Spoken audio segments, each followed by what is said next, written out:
Today's Ask an Airstreamer is the 2021 edition of Winterizing your Airstream and prepping it for cold weather use. Today's session includes more in-depth content for winterizing Airstream's touring coaches and product-specific content for model year 2022. By the end of the session today, we hope that you'll feel more comfortable winterizing your own Airstream, or at least a little more familiar with what goes into the winterization process at your preferred Airstream dealer. We'll also cover some practical tips for those of you who want to use your Airstream when it gets a bit colder outside. Before introducing Dan Snyder, Airstream's National Service Manager for Airstream Touring Coaches, I want to take a moment to introduce myself. My name is Chris, and in addition to being an Airstream owner myself, I get to work with Airstream's brand ambassadors, helping to share their stories of adventure, curiosity, and exploration in their Airstream. A few housekeeping items before we get started.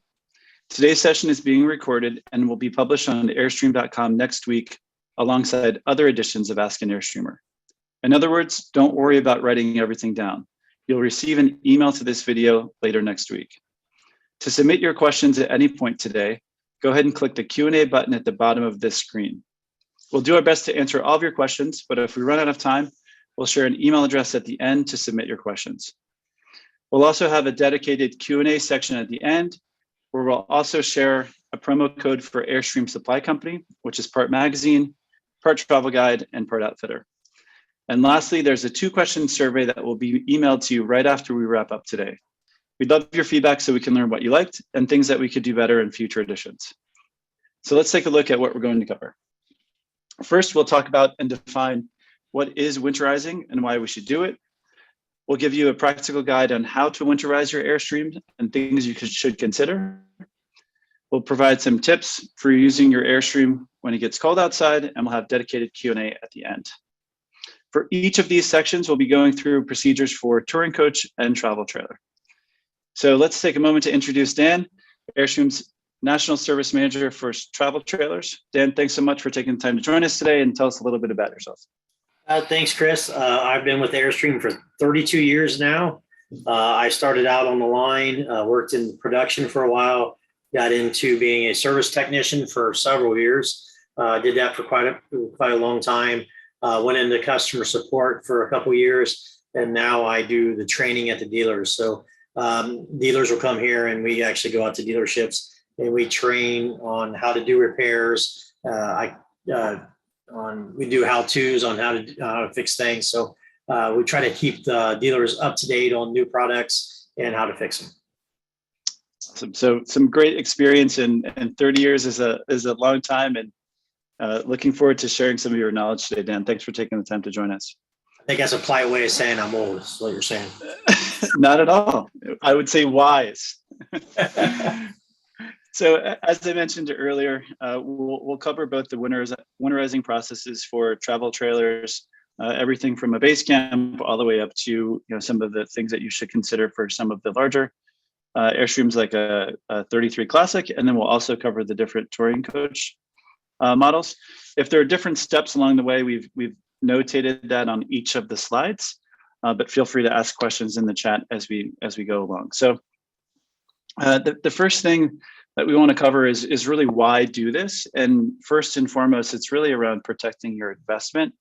We'll spend a lot of time today talking about the Airstream plumbing system, how to prepare your batteries and tires for storage, and then some best practices on getting the rest of your Airstream ready to be stored.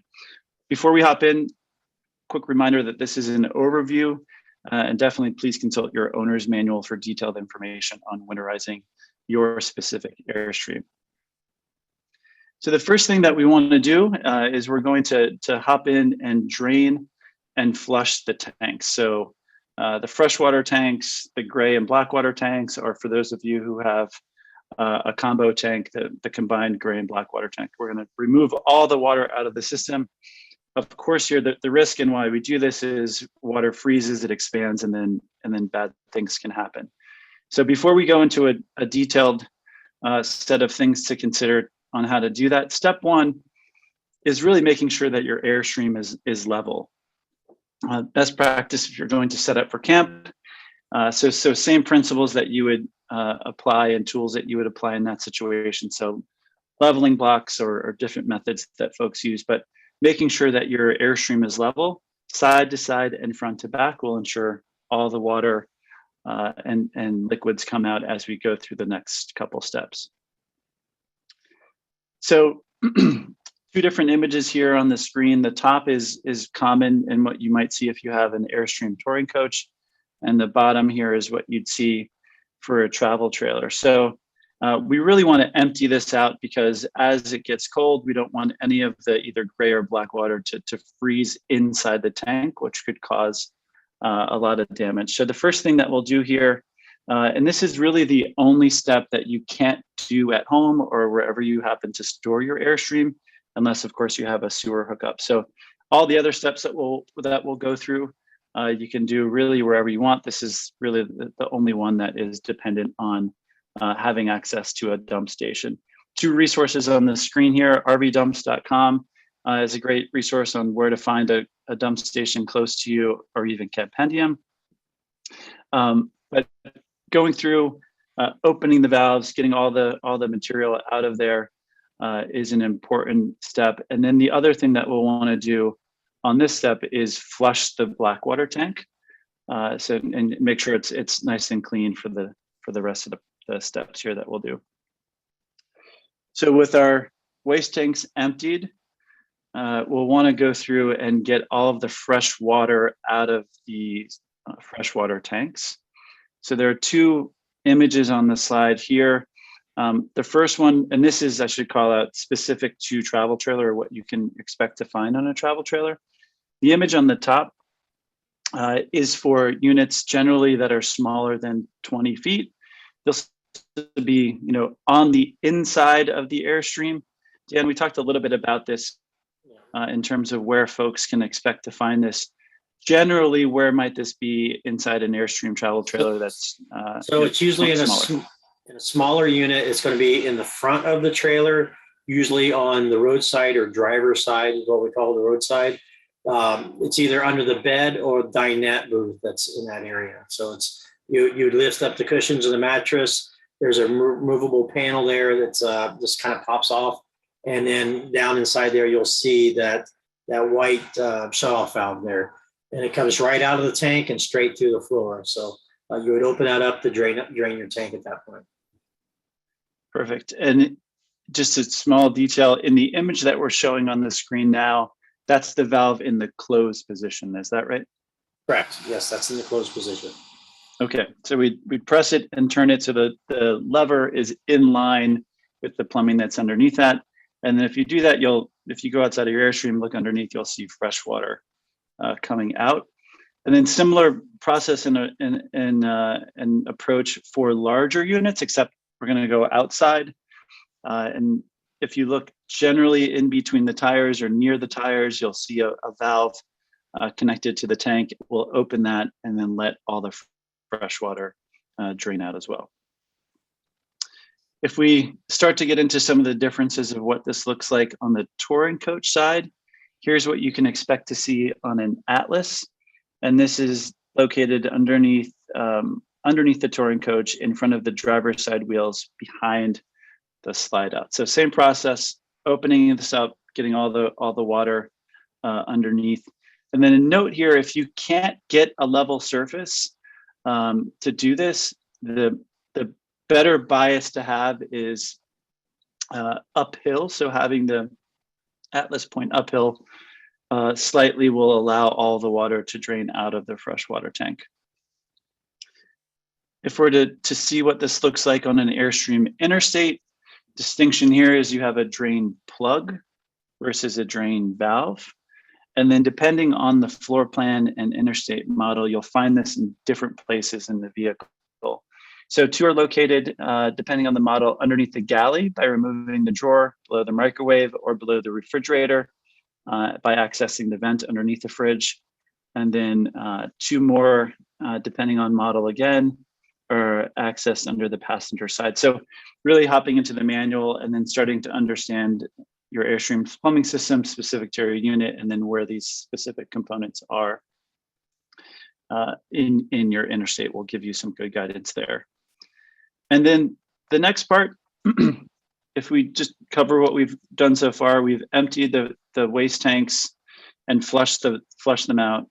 We've gone through and removed the water from the freshwater holding tank. And now we really want to get all of the water out of the plumbing system itself. So all the pipes hidden underneath the floors and the walls in your Airstream, we want to drain the water out of there. So the way that that's done is by using a low point drain valve. And it's exactly what it is.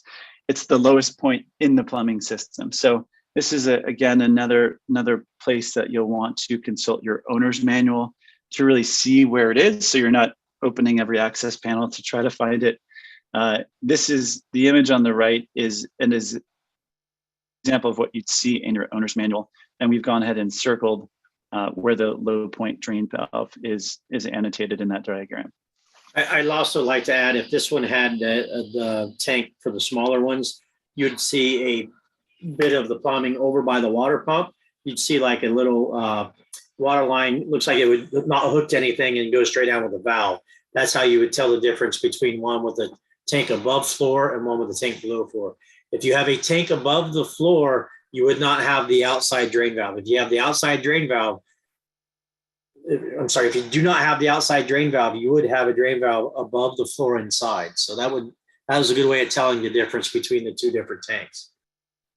And just to build on that a bit, Dan, so this is specific to smaller Airstream travel trailers. And this is 20 feet or below. Earlier, we looked at a slide for the freshwater tank. The valve was inside there. Yeah. And we're saying that the low point drain valve for the plumbing system would also be inside. Is that right?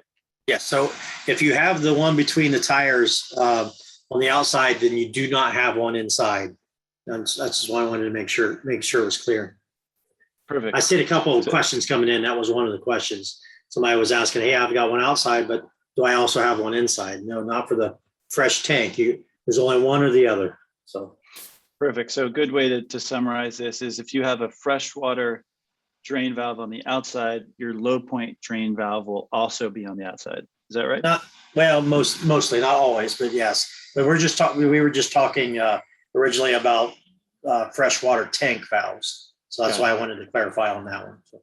Perfect. And this is another great example, a handful of Airstream floor plans and differences in plumbing systems. And this is a great opportunity to consult the manual just to see where it is on your Airstream so you don't have to guess. Right. And just to build some more context around what folks should be looking for when they find it in their diagram, here are some examples of what this will look like in an Airstream. Dan, you've seen probably all of these in real life. Can you walk us through just some of the differences or the different types of models on this slide? So you're going to, so on the top left corner is just the tube that's coming down. So the picture right below that one would be the valves for that little drain tube. So if you see a tube coming out with no valve on it, should be almost directly above that inside your vehicle would be one of those shutoff valves. So that's usually a good indication where to look for that valve. The top right picture is when the low point drains are located outside of the unit. So that's underneath your tank pan there. It actually goes right through one of the pans and then opens up right on the outside. And the bottom right-hand picture is a touring coach. You reach in and you pull out the cup holder, and there's two valves down inside that little cubby area there that you open up for low point drains. Great. Thank you for that. And then one more piece to call out. If for most folks who are on this call who have newer Airstreams, this doesn't apply, but ending around 2016 for Airstream travel trailers only, there was an inline filter underneath the galley sink that looks exactly like this. The bottom picture is with the filter removed, so with the bypass tubing put in place. And then the image on the top is what the filter looks like that fits into that space. So for folks who do have this filter underneath their galley sink, this is something you definitely want to remove and probably replace if it's been in there for a full season. And you'll want to include or reinstall the bypass valve there so you don't have any issues with water staying inside and freezing. So that was an overview of how to cover the wastewater tanks, the freshwater tanks, and then the beginning of getting the water out of the plumbing system itself. I'm going to toss it over to Dan now, who's going to walk us through lots of questions in the chat about water heaters. So this section is all about that. Dan, the floor is yours. Okay, thank you. So there's many different types of water heaters in our units. So we have, in the Classic, we have an Aldi water heater. In most of our lineup that we have today is the Girard water heater, which is in the Globetrotter International, Flying Cloud, Pottery Barn, Bambi, Caravel. That is an instant water heater, so there's no tank there. We have a Truma that's in the Basecamp 16, and we have a Suburban that is in the Atlas, the Interstate line, and our Basecamp 20. We have a Truma Combi unit, which is a little bit different than the Truma that's in the Basecamp, but it's in the Interstate 19. And then we have a Timberline that is in the Interstate 24X. So if we go to the next slide. So with that comes different controllers. So if we want to look at the pictures on the right, we have the top left picture is for the Atwood water heater. We currently do not use that anymore, but we've used that for so many years that we still thought it was good information to put in here. The top right picture is for the Girard water heater. And then we have the bottom left is for the Truma, and the bottom right is for the Aldi. Now, pretty much all these controllers act the same way. You turn them on, you heat your water. There's a couple different ways of adjusting the temperatures of that. And or like this, that was just on and off, but the other ones have a little bit more in-depth information that you can do on those controllers. So if we want to go to the next slide. And Dan, there's a note here on the bottom that I just want to make sure that lean into your expertise here. We say that there's no bypass valve for the Girard. I know that's going to come to life a little bit later. Can you just give us a little preview of what that means and how it's going to affect what we do next? So since Girard is a on-demand water heater and it's tankless, Girard does not recommend that we put a bypass on there since it's not really, you're not holding water in there. The reason why there's mainly a bypass on the Atwood was it's a 6-gallon water tank. And if you're pumping antifreeze into the system, that's 6 gallons you'd have to fill into that hot water heater before you started filling up the rest of the coach. So with the Girard, they say it's safe to have antifreeze in the system. And so they said it was not recommended to have a bypass there. Perfect. Even easier to do this for folks who want to do this on their own. All right, so that's Right. what it looks like on travel trailer. Let's take a look and see what the controls look on the touring coach side. So in the touring coach, we have a Firefly system with basically an on-off switch, the Suburban controller, the Truma, and then the Timberline. So again, these are a little bit more than just on and off. So you can usually set temperatures and change some of the settings in there as well. And they also, a lot of them have a shower boost to heat the water even more. So if folks wanted to be double sure that their water heater was off, would you recommend also pulling the fuse for this, or what's some added assurance if someone wanted to make sure that it's off? If I'm winterizing and it's not where I don't need anything else on in the coach, you do need to water pump at some time on and off. Yeah, pulling the fuse would be safer because you're going to be turning the battery disconnect switch on to do some other things later. So if you're worried that the water heater may be on or may come on by accident, yeah, pulling the fuse would probably be the best thing to do at that point. Okay, great. So faucets, we have many types of faucets that we use in the touring coaches and in the trailers. So a little trick that I like to do, if I'm going to winterize my unit and I know I'm not going to move it for some time, what I usually do is I open up the low point drains and open all the faucets in and let it go for a few days. And then I go back to winterize it. That gets almost all the water out of your vehicle. And that way it makes it easier for the other steps to go when we go into those. So you want to make sure that you open up your low point drains and you go around to every faucet, toilet, shower, anything that uses water that you can open up on the inside or outside of the unit. and that'll actually let air go into that and let the water drain out through the low point drains easier. It doesn't create like a vapor lock inside the unit at that point. And Dan, a couple questions coming in here on the chat, specifically around turning off the hot water heater. I know that some units also have a physical on and off switch on the outside. So if you remove the access panel, there's switches there. Safe to do that as well, or yeah, in terms of it's safe to do it, okay. But again, if you're worried about somebody accidentally turning that switch on or something like that, the fail safe, I agree with you, Chris, is taking the fuse out. Pull the fuse out. Okay, yeah. Great. So the first picture here is an Atwood water heater. We've all used these over time. After we open up the faucets, let the pressure off, we can go out on the outside and open up the pop-off valve. And then we want to remove the drain plug. So if it's hot, if your water heater was on, both of those are going to have very extremely hot water coming out of there. So we want to make sure the water has had a chance to cool down, open up that plug, and it's going to let water gush out of the plug hole there, and then air is going to go into that pop-off valve while it's draining.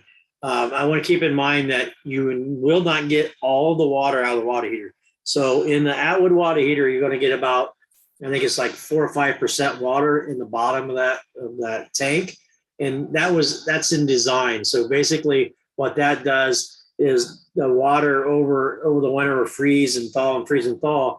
It's not enough water to damage anything, but what it does is it breaks up the sediments at the bottom of the water tank. So in the spring, the first thing you want to do is flush that tank out, and then get all that sediment flushed out of the tank. So don't be concerned about the water that does not come out of that plug hole if your unit's level. So it's meant to do that. And this specifically is for Airstream travel trailers. Travel trailer. Yeah, probably about model year 2020-ish, 2021-ish and before. So lots of folks still have these, which is why we want to cover. Correct. And if more recent Airstreams, this is what you can expect to find.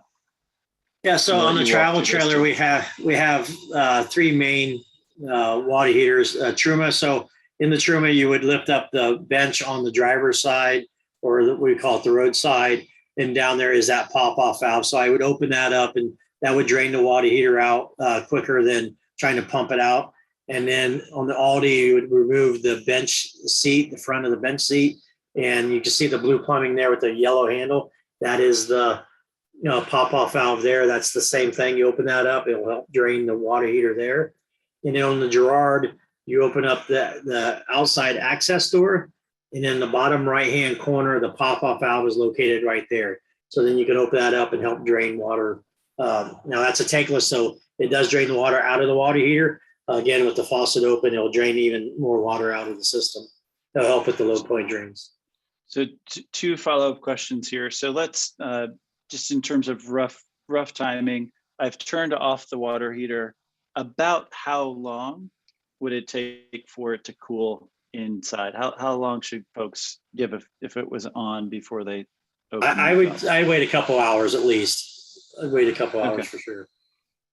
Perfect. And just looking at the distinctions of what we saw with the Atwood was really 2 steps, right? I have to open the valve, find the drain plug, and then drain the water out. And then on the more modern, it's one, right? It's you open the valve and the water just comes out. So a little bit more streamlined approach for the all of them help. All of them help when you have the faucets inside the coach open, because that allows air in to make it drain easier.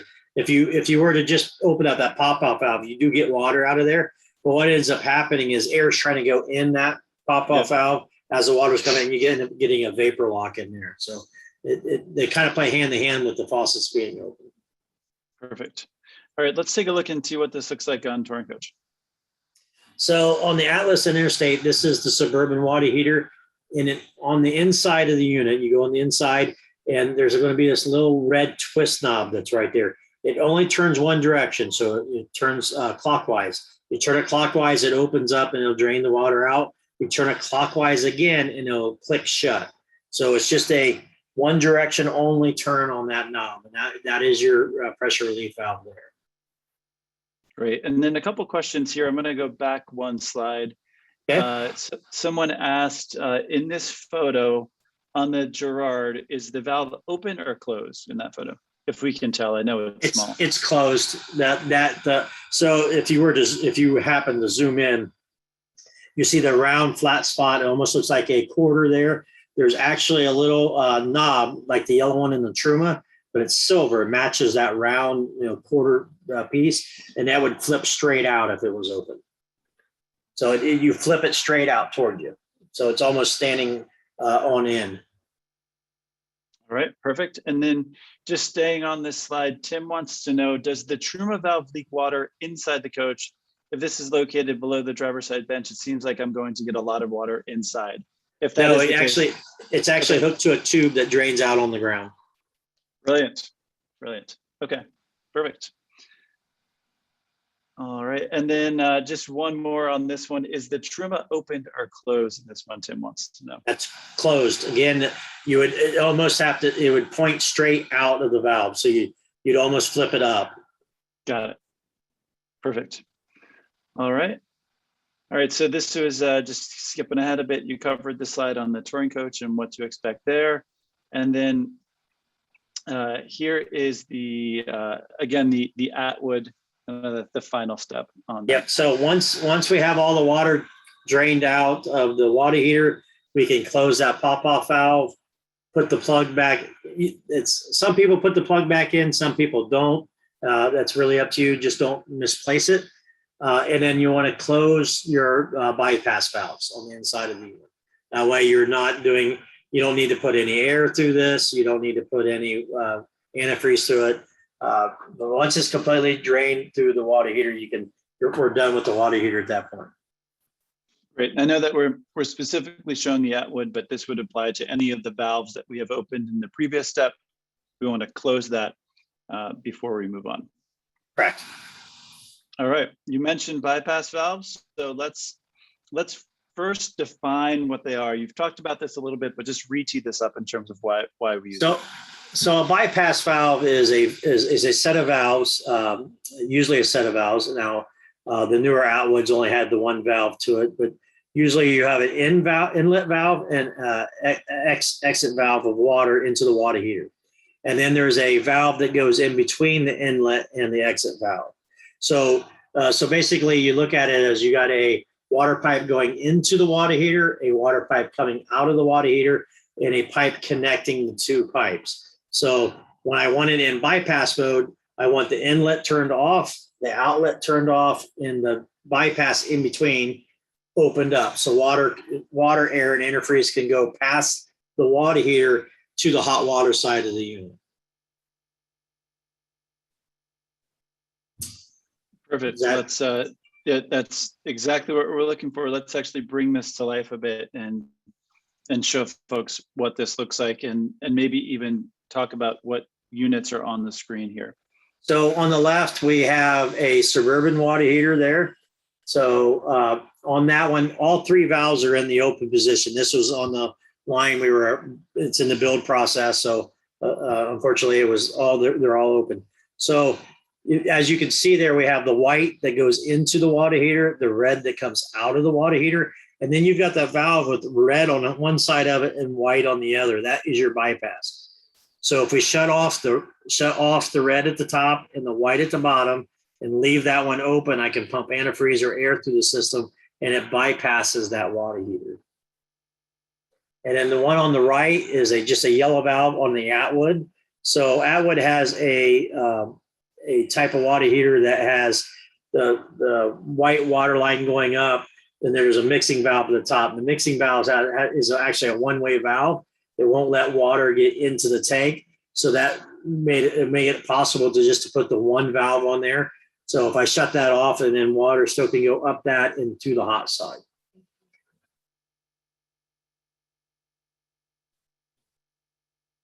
And yes, somebody's asking what's on and off. So the other one is open. If I turn that, it goes sideways across the pipe, which shuts it off. And on all the ones on the left, they're all open. If I were to shut those off, the little lever would be across the pipe.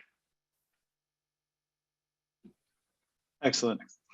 So we've gotten all the water out of our water heater. We've bypassed the water heater when applicable. Now the job that we have to do is to get all of the remnant water that wasn't removed when we opened our low point drain valves on the plumbing system, and either use one of two methods to do that. So we'll talk about the air compressor method. We'll actually hook an air compressor up to the plumbing system and blow out all of the remaining water. And then we'll also talk about using RV antifreeze to accomplish the same thing, basically displace the water with another fluid to accomplish the same goal. So Dan, a couple questions for you before we hop into this section. Yes. You've been doing this for a while, so you're a pro. So for the average person who might be doing this for the first time, how long might someone plan to take to complete this process, the winterizing process? So I winterize my own unit.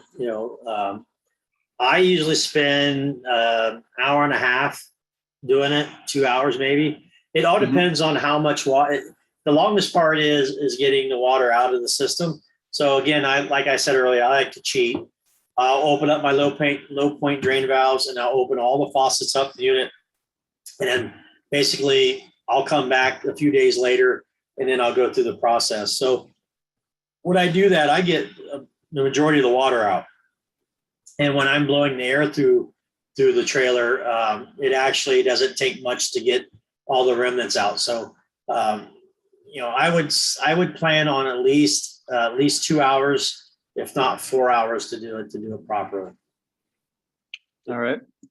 That's great advice. I like your idea too, especially for folks who are able to store it at home or there's a nearby storage place, starting it, coming back to it, and letting kind of time take care of some of the things that you have to wait for.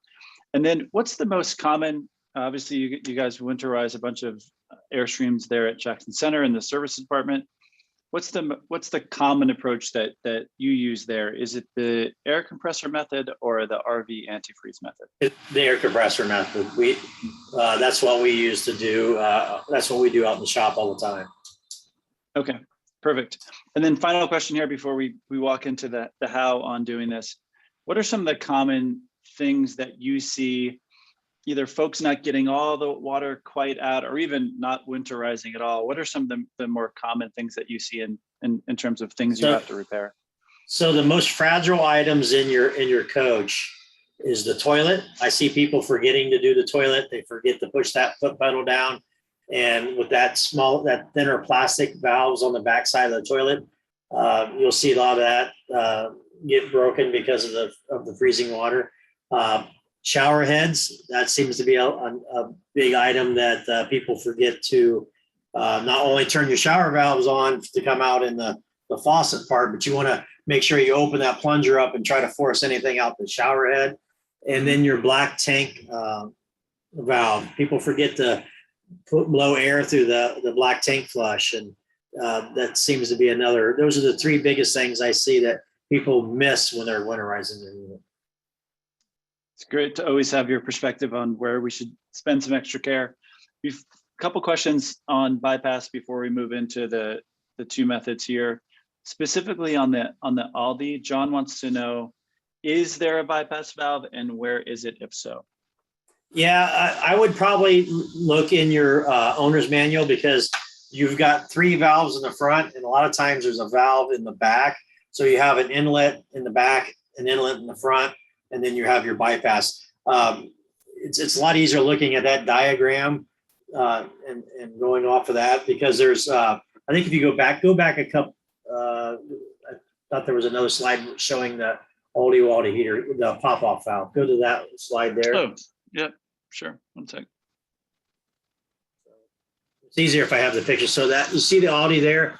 So we have on the valve on the very left, it got red on both sides of that black valve. That's your outlet.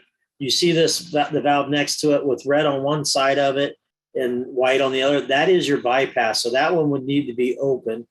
The one to the left of it needs to be closed. The one with the white on both sides of it needs to be closed. And then there's usually one near the back of the back of the tank. That's another inlet. That one would need to be closed as well. So you actually have an extra valve on the Aldi. But yeah, those are the valves right there. If you pop off the end of your dinette seat, they're right. Those are right there in front of you. Easy to get to. And the owner's manual, Dan, will give you step by step which valves should be open, which valves should be closed. Is that right? Yeah, I believe that's in there. And then, like I said, though, the key to remember is we try to color code our pipes. So the bypass always has a red going into a white into the valve. So that kind of gives you an indication which one is your bypass valve. Perfect. Let's see if there are any questions here on the chat. I keep saying there is no bypass valve on the Girard. Somebody asked that. Is it recommended to exceed 50 PSI? That's more on we're going to get to that a little bit here on that. Usually you want to be 35 PSI. You don't want to go over the 50, but the city water inlet on the trailer will actually has it won't let excessive amount of pressure go through that into the system. Perfect segue. So we're going to cover two different ways to winterize the plumbing system itself, the pipes and going through the walls and underneath the floor. I'm going to cover the air compressor method. Dan is going to talk about using RV antifreeze. So two options for you. But if you're going to use the air compressor method, you'll of course need an air compressor to do this. You'll need a blowout plug, which is the white adapter plug that's on the bottom left of this slide. And then you'll need RV antifreeze. And this is just for the drain. So we're not pumping RV antifreeze through the system, but we'll cover it in more detail in the following slides, but the drains, the toilets, places like that to do that. So as Dan mentioned, for touring coaches, up to 50 pounds of air pressure can be accomplished only if the water heater bypass valve has been set up in the bypass position. If more than 30 pounds of pressure is used, it could damage the water heater. Dan, is that true for basically all the water heaters, or is that unique for touring coach? Well, it depends on the brand of water heater. Some say not to put any air through them. Some say it's okay. Some say not over a certain amount. So we like to try to keep it around 30, 35 PSI for everything when we do it ourselves. So that's kind of a good rule of thumb to keep it at the same, since we're doing many units. Perfect. And that would be for most compressors, a dial or a setting that folks can adjust in terms of how much the compressor pressurizes the system. Is that right? Correct. Yeah. Almost all of them have a turn dial on there to limit what pressure it lets out. Perfect. And I know that 30 is really our target in terms of winterizing. In terms of QC at the factory before units leave, I think it's a little bit higher, right? Just to make sure that everything is good on the plumbing side. Yeah, we actually started winterizing over a week ago. So everything that leaves the factory is already winterized when it gets to the dealer. Okay. All right. Perfect. All right. So the first step in this, you mentioned this earlier in terms of things that you see and common parts that folks overlook. So the first step we want to do is blow out the flush system on the black water waste tank. So we've circled it here at the bottom of the slide. This is your black water waste tank flush inlet. This is where you'd normally connect a freshwater hose to flush everything out. Instead, we're going to take that blowout valve that we saw on the previous slide, screw this in, and then connect our compressor to it. Before we do this, though, we want to make sure that our black water tank valve or black tank valve is open. We don't want to build extra pressure in there, so keeping that valve open. We'll do that. And then, Dan, how long should folks, because this is one where we can't really see if there's water coming out anymore, unlike the faucets when we move inside. How long should someone keep this, the compressor? I usually run for about 15 minutes through there. That usually gets it really good.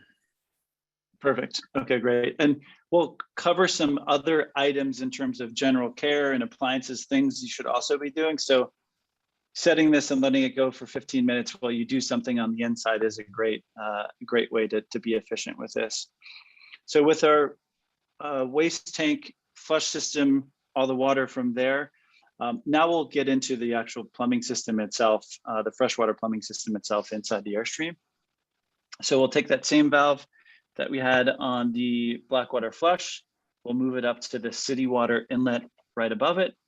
And then we'll also kind of go through the same process. This is what it looks like on travel trailer on the sidewall. And then for folks who have touring coaches, same exact, or similar valve, slightly different location, but this is what it will look like on the exterior wall of an Airstream. So with our compressor connected, and we'll move now inside the Airstream. These steps are similar for travel trailer and touring coach. The first thing we'll do is we'll turn on the water pump for about, Dan, 10, 15 seconds. But this is something we don't want to leave on and run the water pump for a long time. But how long to get all the water out of it? Correct. Yeah, about 10 or 15 seconds.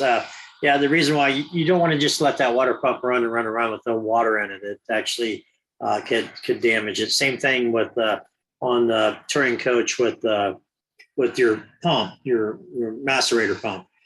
You don't want to run that very long without the liquid going through it and actually burn up the motor. We have a few trailers with the macerator as well, macerator toilets. It's the same thing. The 30 bunk, and I think there's a 23C. You want to make sure that you do not run those macerator toilets very long without water running through them, because they are hard on those pumps. Makes good sense. So we'll run the water pump for about 10 to 15 seconds. Again, the air is hooked up on the outside. Running the water pump starts to allows the air to come through and then blow out any water that might be hanging out inside that pump.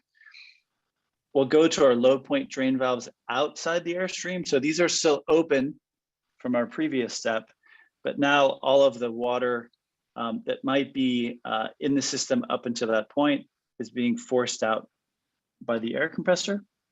And Dan, for all of these steps, pretty good rule of thumb, you want to keep the valve or the faucet or the shower open until you don't see any water come out. Is that right? And that's our cue to close it off?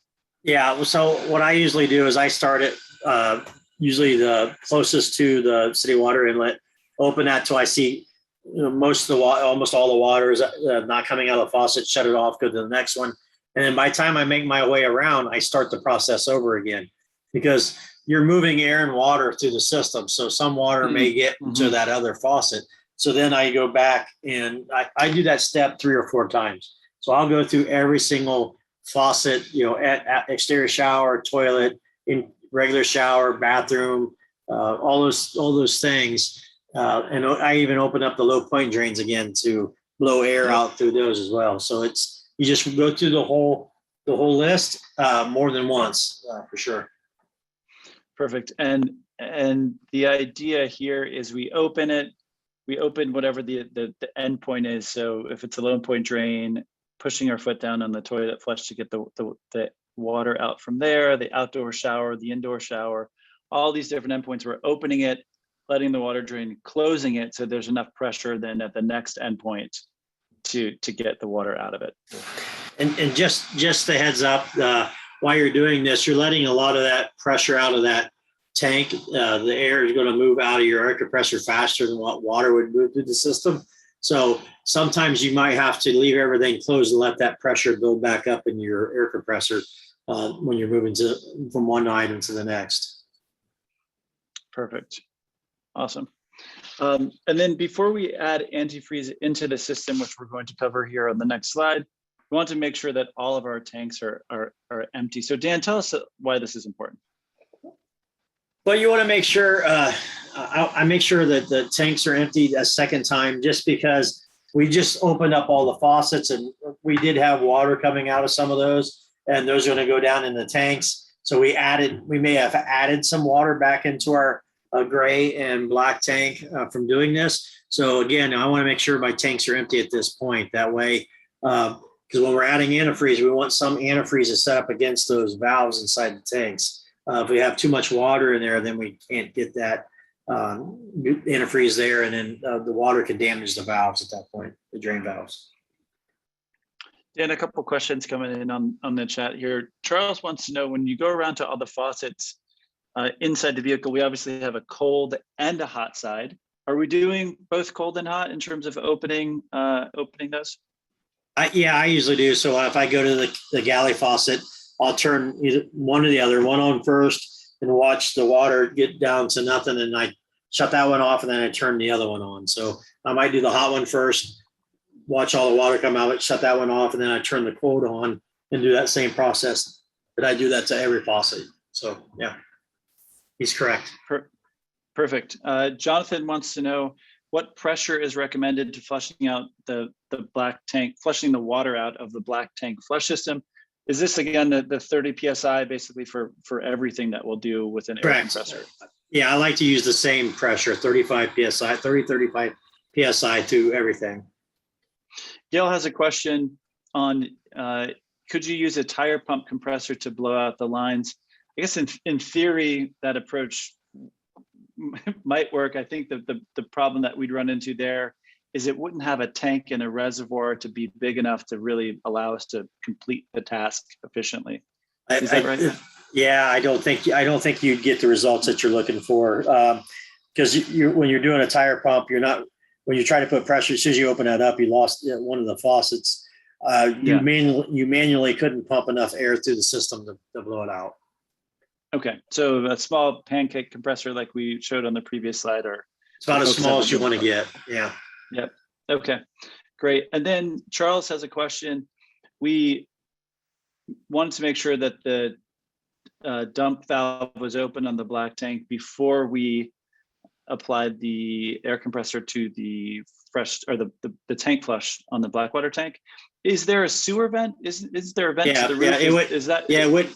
It wouldn't matter because you have a roof vent for that. So all black tanks and gray tanks have to have a vent to them.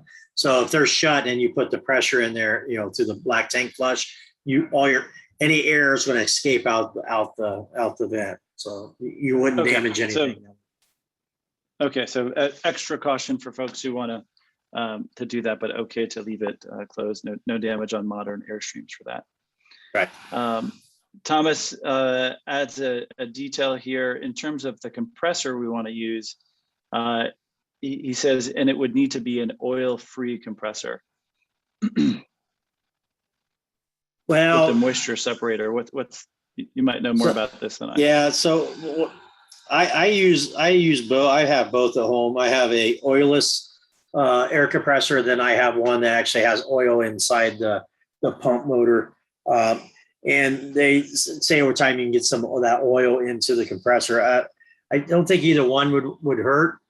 I've used both many times, but there is water separators that people put on there, dryers basically, that tries to pull any water out, because high humidity, you're pumping humid air into this tank, and you can't get moisture in there, and then you can be putting small amounts of moisture into the unit.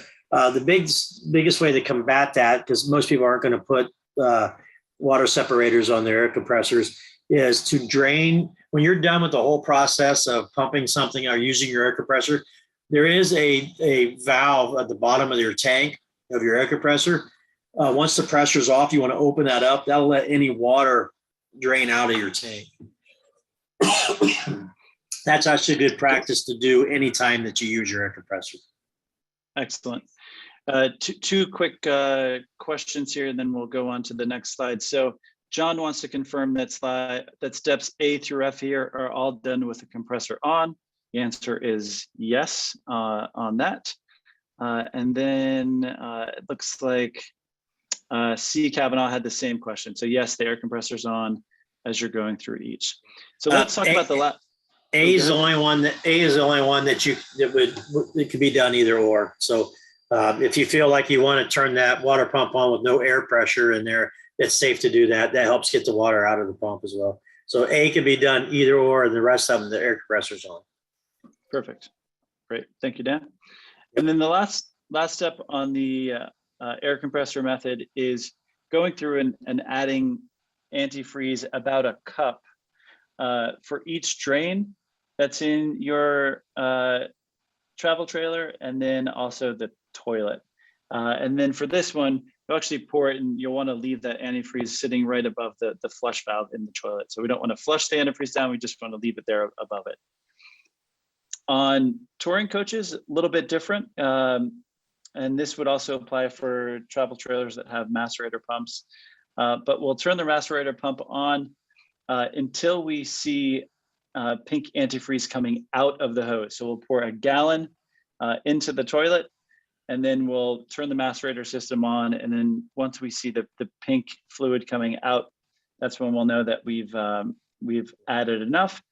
And then we'll add 1 cup to leave on in the toilet itself for the wintertime. A quick note here, Dan, is that unlike the travel trailer side, you don't need to put antifreeze in the drains because of the way that the valve system works in the touring coach units, right? Correct. We have a HEPA valve in the touring coaches, which is a traditional a drain in your sinks is a U-shaped drain.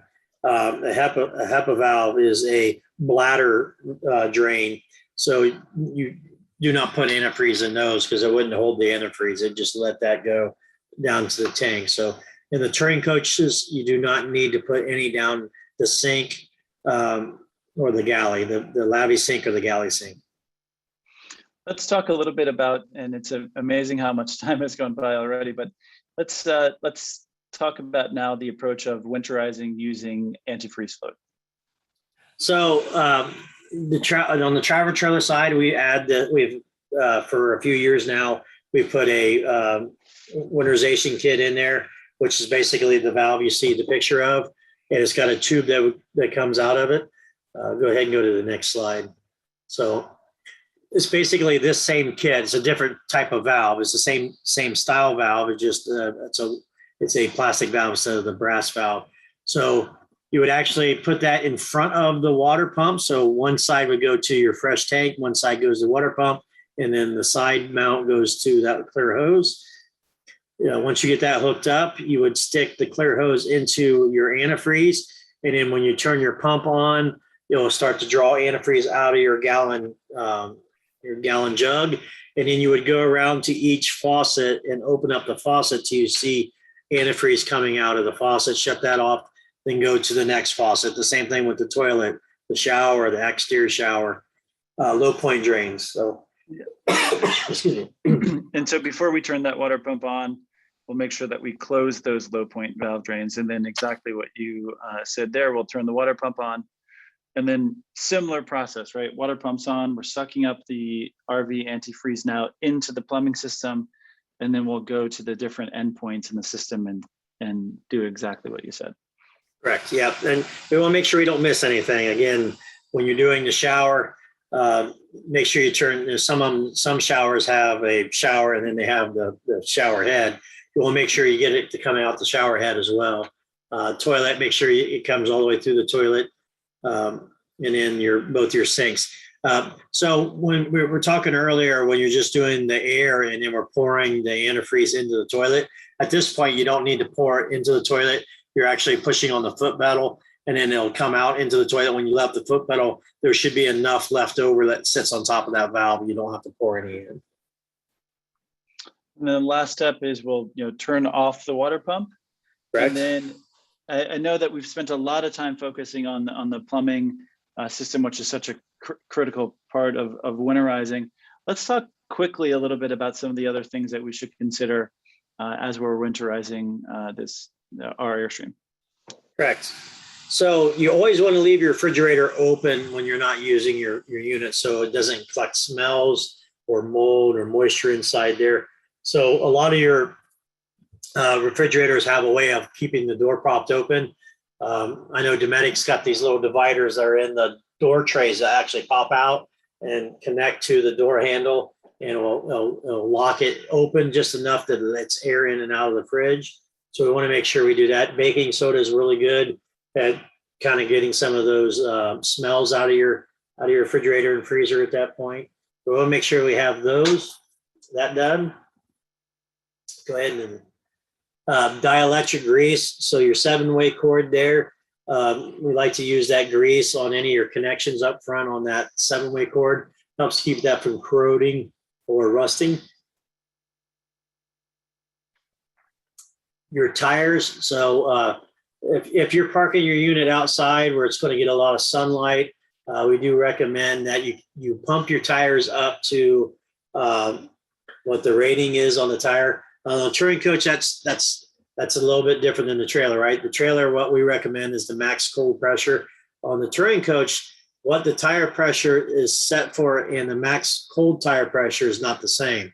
So what we recommend on the touring coach is to pump those tires up to the max cold pressure to not allow those tires to flat spot. So what would happen if you let your coach set for 4 or 5 months at a time at that lower tire pressure?